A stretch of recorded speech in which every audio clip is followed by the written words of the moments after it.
모닝타임즈 시간입니다. 뉴욕 증시 사흘째 상승을 좀 이어가고 있는데요. 중간 선거의 결과를 살펴보는 가운데 일단 시장에서는 공화당의 승리에 무게를 두고 있는 상황입니다. 이뿐만이 아니죠. 오는 10일에 있을 CPI 지수까지 그 방향성을 탐색하는 구간으로 넘어가고 있는데요. 이제는 회복의 끝에 좀 온 것인지 혹은 상단을 조금 더 돌파할 힘이 남아있는 건지 자세한 분석들 오늘도 들어보겠습니다. 토마토 투자클럽의 최원재 전문가님과 함께합니다. 전문가님 안녕하세요. 안녕하십니까. 네, 뉴욕 증시 최근의 분위기 계속 좋은데 이슈들 짚어주세요. 네, 중간선거 결과를 대기하며 모두 상승으로 마감을 했는데요. 다우는 1% 상승, 나스닥과 S&P 500은 0.5% 상승했습니다. 강세 종목을 보면은 반도체 기업들 중에서는 ASML, 반도체 장비 기업이죠. 4.2% 상승했고, 파운드리 업체인 글로벌 파운드리가 8.6% 상승, 엠코 테크놀로지가 4% 상승했습니다.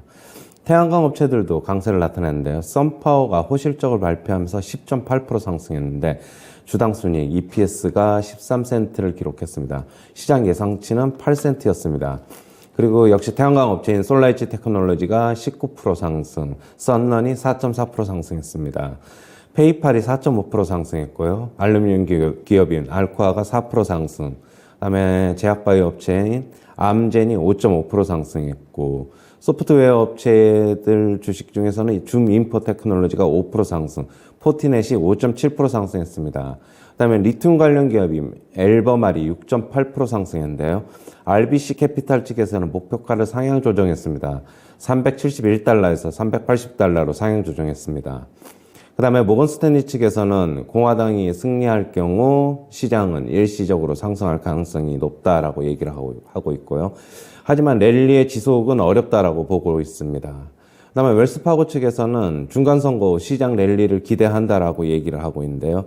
1948년 이후 최고의 조합은 민주당 대통령과 공화당이 상하원을 장악할 때라고 얘기를 하고 있고요.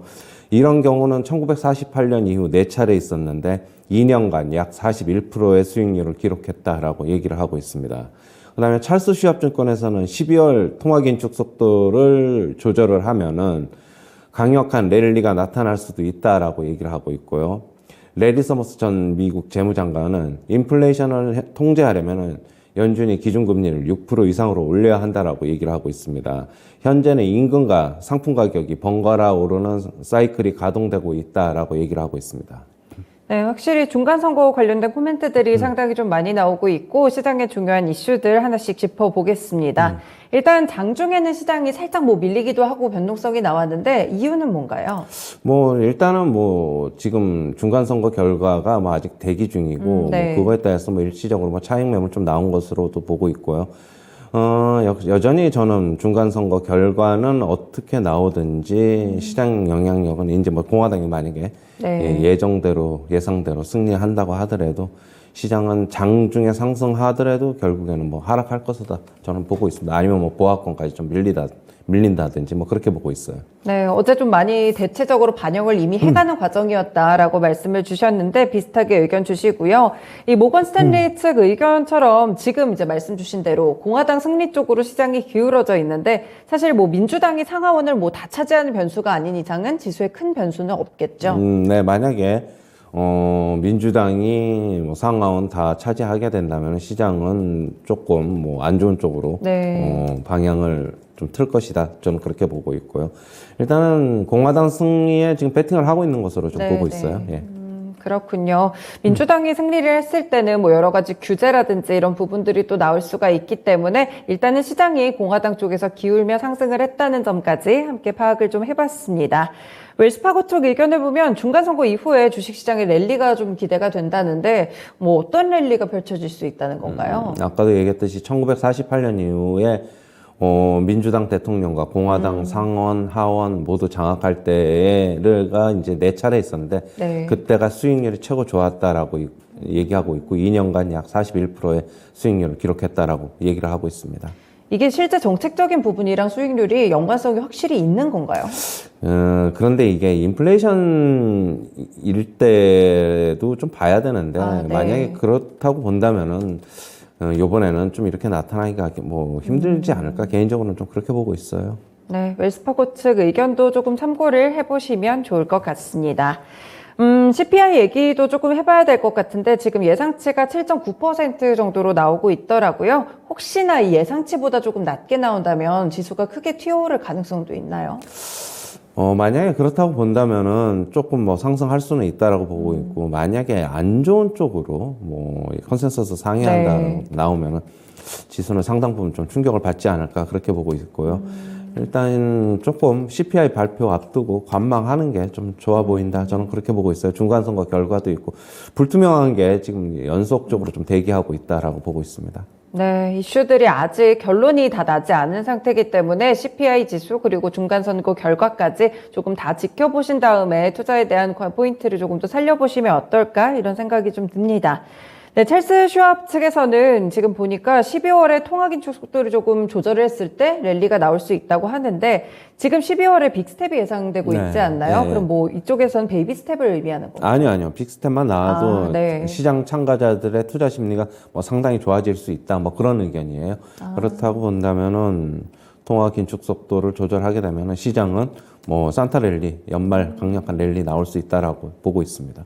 네, 연말이 다가올수록 또 산타랠리에 대한 기대감도 커지고 있는데 12월에 과연 연준이 뭐 CPI를 보면서 결정을 할 것 같은데 어느 정도의 스텝을 밟게 될지도 함께 살펴보시면 좋을 것 같습니다. 네, 레리 서머스 전 장관 같은 경우에는 좀 계속 좀 최종 금리를 더 올려야 된다 이렇게 주장을 하고 있는데 별로 연준의 속도 조절은 기대를 안 하시나 봐요. 안 하는 것보다는 지금 인플레이션이 안 떨어지고 있어가지고 만약 인플레이션을 떨어뜨리려면은 네. 기준금리를 지금 6% 이상으로 올려야 한다라고 얘기를 하고 있고요.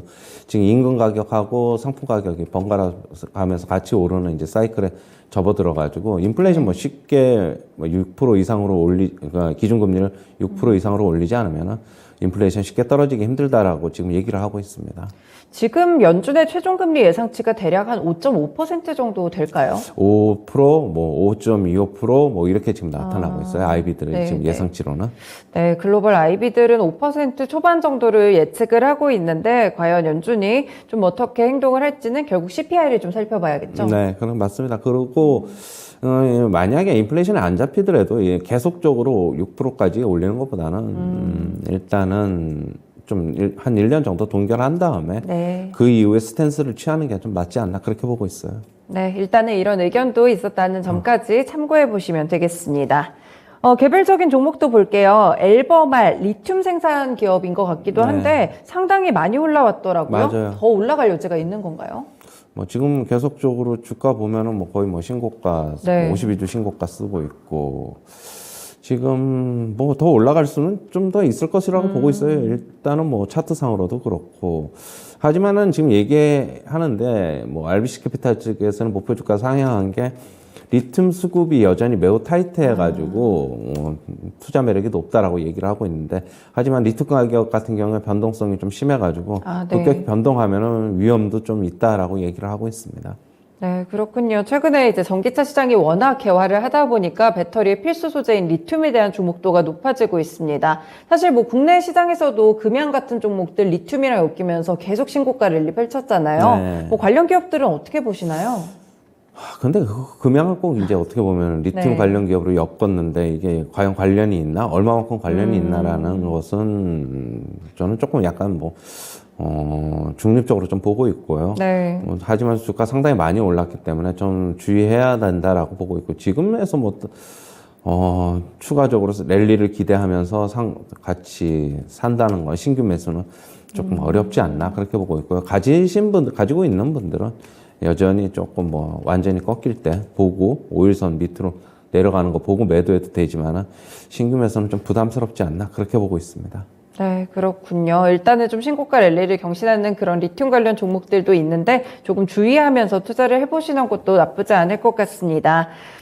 그리고 뭐 전기차 얘기가 나와가지고 최근에 보니까 테슬라가 지금 좀 많이 밀렸더라고요. $190 초반까지 네. 많이 내려왔는데 뭐 개별적인 이슈가 있긴 하지만 어떻게 보세요? 일단은 뭐 어제는 뭐 리콜 관련 소식 때문에 네. 또 빠졌고 뭐 공화당이 뭐 중간 선거 이제 뭐 결과 공화당이 뭐 장악을 하게 되면은 뭐 전기차, 이 배터리 관련 기업에 뭐 안 좋다면서 뭐 그 전에도 좀 빠지고 있었고 지금 거의 한 60%, 55%뭐 이렇게 가까이 빠진 것 같아요. 종고점 대비. 조금 주가는 제가 봤을 땐 테슬라는 저는 테슬라의 주가가 장기적으로 봤을 때는 결국에는 자율주행을 얼마만큼 타사 대비 우월하게 가져가느냐에 따라서 주가의 향방성이 좀 결정될 수 있다고 보고 있고요. 그게 없다면은 결국에는 완성차 업체들의 주가에 균접하게 되지 않나 그렇게 보고 있습니다. 네, 그렇군요. 테슬라에 대해서 이제 서학개미 분들 많이 투자를 하실 텐데 이런 전략들까지 같이 참조를 해보시면 되겠습니다. 네, 국내 시장 넘어와서 어제 장중 기준으로는 2,400선 포인트 터치까지 나왔는데 이제 여기가 좀 상단일지가 궁금해요. 증권사에서도 이제는 뭐 비중을 축소하자 이런 이야기도 있어가지고 어떻게 보시나요? 일단 외국인들은 뭐 주도하는 장세니까 외인들의 수급을 봐야 되는데 어제도 조금 뭐 한 2천억 정도를 샀어요. 코스피 네, 기준으로. 맞아요. 저도 지금 상단은 결국에는 121선이 걸쳐있는 2,400선이라고 제가 뭐 월요일 날 말씀을 드렸고 동시효과 방송에서 네. 그리고 살짝 넘을 수도 있어요. 2,410을 갈 수도 있고 2,420을 갈 수도 있다. 121선 살짝 돌파하면서 뭐 매물 출회되면서 하락할 수도 있다라고 보고 있는데 위로 올라갈 수 있는 룸은 솔직한 얘기로 그렇게 많지는 않다라고 저도 보고 있습니다. 조금 주의가 필요한데 뭐 일단은 외국인들의 수급을 좀 봐야 되는데 외국인들이 어느 정도 삼성전자 중심으로 해서 좀 받쳐주면은 중소형 개별주들 그동안에 못 올랐던 것들 위주로 순환매 조금 돌아가고 현재 있는 상황으로 보고 있어가지고 조금 순환매가 좀 더 돌 수는 있다라고 보고는 있어요. 지수의 급격한 하락보다는 일단은 상단에서 어느 정도 조금 여러 가지 변수들을 체크하면서 상황 보는 게 맞지 않나 그렇게 보고 있습니다. 네, 나쁘지 않은 상황이 좀 지속되고 있는데 일단 2,400선 위쪽으로 올라갈 수는 있지만 그 상단 폭이 아주 넓지는 않다 이런 말씀까지 주셨으니까 보시면 될 것 같고 외국인 매수가 최근에 계속 들어오는 이유 중에 또 하나가 원달러 환율이 또 급락을 했거든요. 맞아요. 어제 1,400원에서 상당히 멀어졌는데 지금 강달러 현상이 전반적으로 많이 완화되고 있나요? 일단은 뭐 달러 인덱스가 계속적으로 뭐 하락하고 있고 그러면서 이제 원달러 환율도 같이 영향받는 모습. 그리고 외국인들 같은 경우에는 주식 매수를 하면서 환차익도 기대할 수 있어가지고 지금 뭐 주식 매수도 강하게 들어오고 있는 것 같아요. 제가 어제도 말씀드렸는데 원달러 환율 61선 지지력 테스트 해볼 것이다라고 했는데 어제 지금 일단 61선을 깼어요. 하지만 2, 3일 내에 61선을 회복하게 된다면은 뭐 원달러 환율의 급락, 추가적인 급락은 조금 없지 않을까 그렇게 보고 있고요. 오늘도 하락으로 출발할 것으로 일단은 예상은 되는데 뭐 장중에 어떻게 소화할지는 좀 더 지켜봐야 될 것이다 보고 있습니다. 네, 그렇군요. 한 가지만 더 여쭤보면 삼성전자 같은 경우 어제 이제 2%대 상당히 좀 좋게 6만 1,000원 선까지 올라왔는데 지금 반도체 한파에도 삼성전자는 뭐 외국인 매수 때문에 지금 올라가는 거죠? 그렇죠. 뭐 업황 자체보다는 외국인들이 지속적으로 뭐 매집을 하면서 이제 올라가는 양상. 그리고 삼성 하이닉스 같은 경우는 감산을 하기로 했는데 삼성전자는 감산을 안 하면서 시장 지휘력을 잃지 않으려는 모습. 그러면 향후에 이게 결국에는 감산을 안 하면서 다른 업체들 뭐 치킨 게임으로 죽이면은 나중에 반도체 업황이 결국에는 사이클링 업종이기 때문에 호황으로 돌아선다고 하면은 다른 업체들이 삼성전자가 가지고 있는 점유율을 뺏어오기는 솔직히 쉽지 않거든요. 삼성전자는 본격적으로 다른 업체들 죽이는 치킨 게임에 좀 돌입한 것으로 보고 있고 외국인들은 뭐 가격 메리트 뭐 그런 거 여러 가지 뭐 점점 등등 뭐 쇼커버링 이런 거 해서 같이 좀 사고 있는 것으로 보고 있고요. 일단은 뭐 지금 현재 뭐 6만 원 넘어섰는데 얼마만큼 매수가 들어올지 들어와야지 더 상승할 것이라고 보고 있고 매수가 주춤하면은 뭐 바로 하락으로 돌아설 것이다. 저는 그렇게 보고 있어요. 네, 그렇군요. 삼성전자에 대한 의견까지 좀 들어봤습니다. 지금 국내 증시 같은 경우에 이제 상단 위쪽이 아주 넓지는 않다고 설명을 주셨는데 그럼 투자자분들이 지금 손실을 약간 메꾸신 분들도 있으실 것 같고 단기적으로 수익 챙기신 분들도 있을 것 같거든요. 좀 지금은 어떤 식으로 행동을 하는 게 좋을까요? 일단 상승 추세에 있는 거는 뭐 양봉이 나오면서 계속적으로 상승하고 있으면은 일단은 뭐 홀딩 하고요. 그리고 전체적인 시장을 좀 봐야 되는데 시장이 급격하게 하락으로 가지 않으면은 중소형 개별주 순환매는 조금 더 이어질 수 있다. 그동안에 못 올랐던 거 키 맞추기 장세 지금 들어간 것 같아요. 그러면은 뭐 요거 조금 한 사이클이 좀 더 올 수도 있으니까 조금 대기 좀 해보자 그렇게 보고 있어요. 네, 알겠습니다. 오늘 전략까지 잘 들었습니다. 고맙습니다. 네, 감사합니다.